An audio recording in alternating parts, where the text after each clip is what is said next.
This Civic Media podcast is sponsored by UW Organ and Tissue Donation. Organ donations are desperately needed, and now is the right time to become an organ donor. Talk to your family. Get the dot. Save lives. Go to heroicdeed.com. This is your WLAK Daily News Roundup for Lake Air, 107.5 FM and 1260 AM in Amory.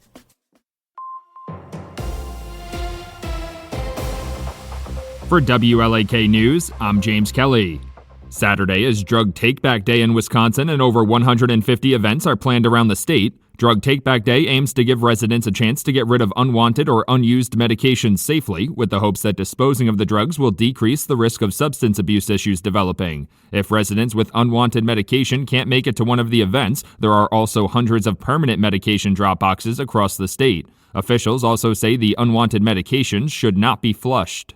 Beginning this weekend, members of the public can test the electronic voting equipment for the November election. The testing is meant to give residents confidence in the election process by showing them how the machines work and how long the process takes. Under Wisconsin state law, any anomalies found with the electronic equipment during the testing period need to be fixed before the equipment can be used for the election. Members of the public will be invited to observe the testing process with at least 48 hours of notice.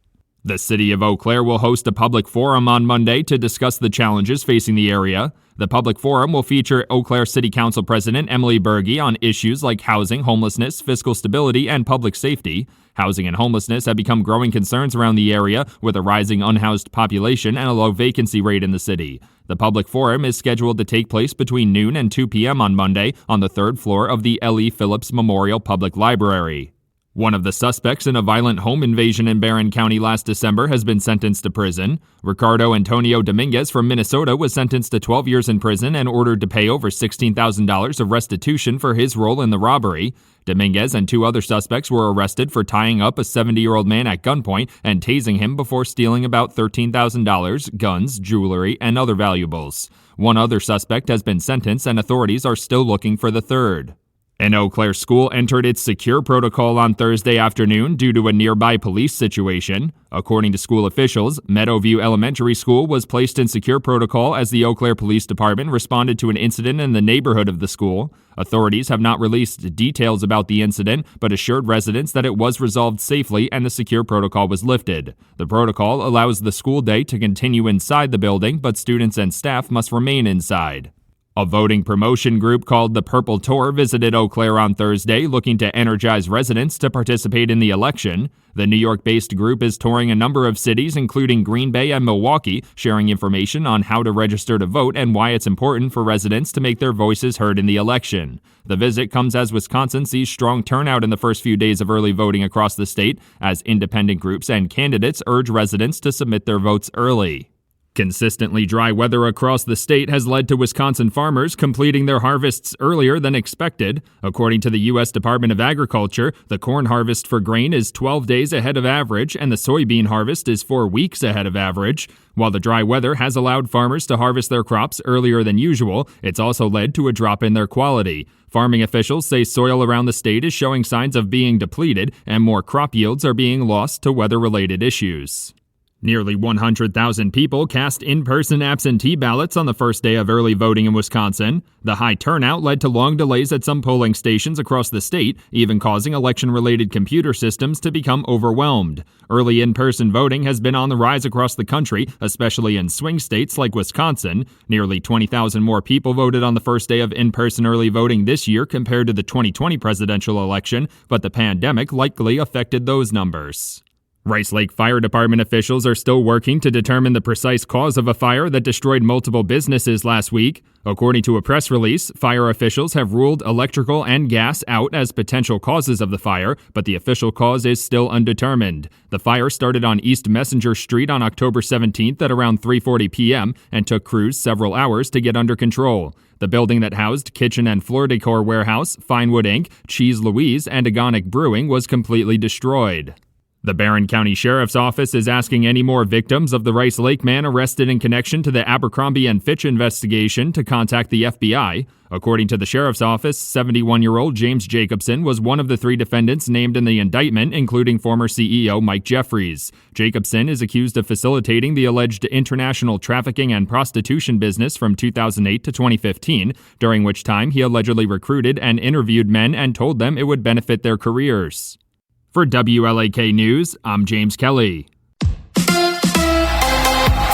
The Bucks and the Bulls tonight. Hi, I'm Mike Clemens with sports. The Bucks host the Chicago Bulls tonight in their home opener at Fiserv Forum. New to the Bucks lineup is forward Taurean Prince, who shot 6 for 6 and 16 points Wednesday against the 76ers. Doc Rivers. You know, it's funny, started out slow when he came back in, because the first game, you just never know how guys are going to handle that. When he came back in, he was locked in. Just great. College football, Wisconsin has won 3 in a row, but tomorrow night they face Penn State at Camp Randall Stadium. Game time at 6:30. At 6-0, the Nittany Lions are undefeated, ranked 3rd in the nation. NFL, the Packers will be at nearly full strength when they face the 2-5 Jaguars in Jacksonville Sunday. Rookie Evan Williams on what it took to secure a starting job at safety. A lot of it's watching tape, just being self-critical every time you look, at your own film. Try not to just look at the highlights. You got to look at the bad plays too and face them and just try to improve. That's Packers safety Evan Williams. With sports, I'm Mike Clemens.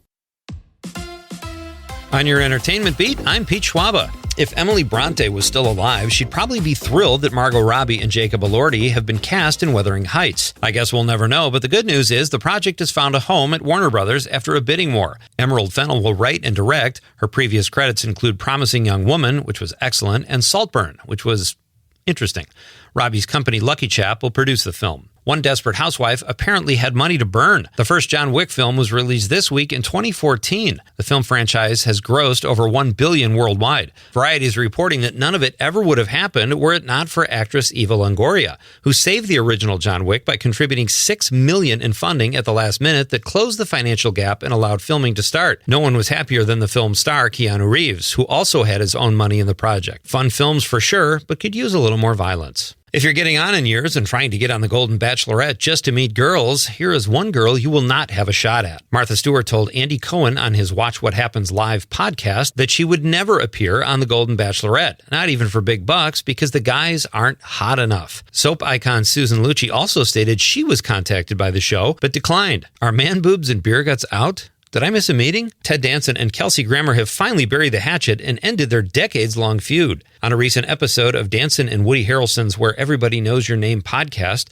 the two discussed their 30-year tiff. Danson said he recalled getting angry at Grammer on the set of Cheers, and it just sort of stuck. For 3 decades. Danson apologized to Grammer on the show, who said he had no hard feelings and all is now well. Thank goodness. In a related story, Ted Danson and Kelsey Grammer were in a decades-long feud. If you've been waiting around for a Brady Bunch revival, well, you probably need a hobby. But also, it will not be happening according to Little Cindy Brady. Variety reports that actress Susan Olsen, who portrayed Cindy on the 1970s sitcom, says CBS canceled the project because of her political views, calling her too dangerous. Olsen told the Walkaway Campaign podcast that producers of the Brady revival disapproved of her views on vaccines and comments she made about the LGBTQ community. Olsen was also fired from a radio job after a message exchange with a guest who said Olsen sent homophobic slurs, according to Variety. The Brady Bunch revival show is set to pick up with the Brady kids in modern times as adults. No one is more bummed the show is a no-go than Christopher Knight, who played Peter Brady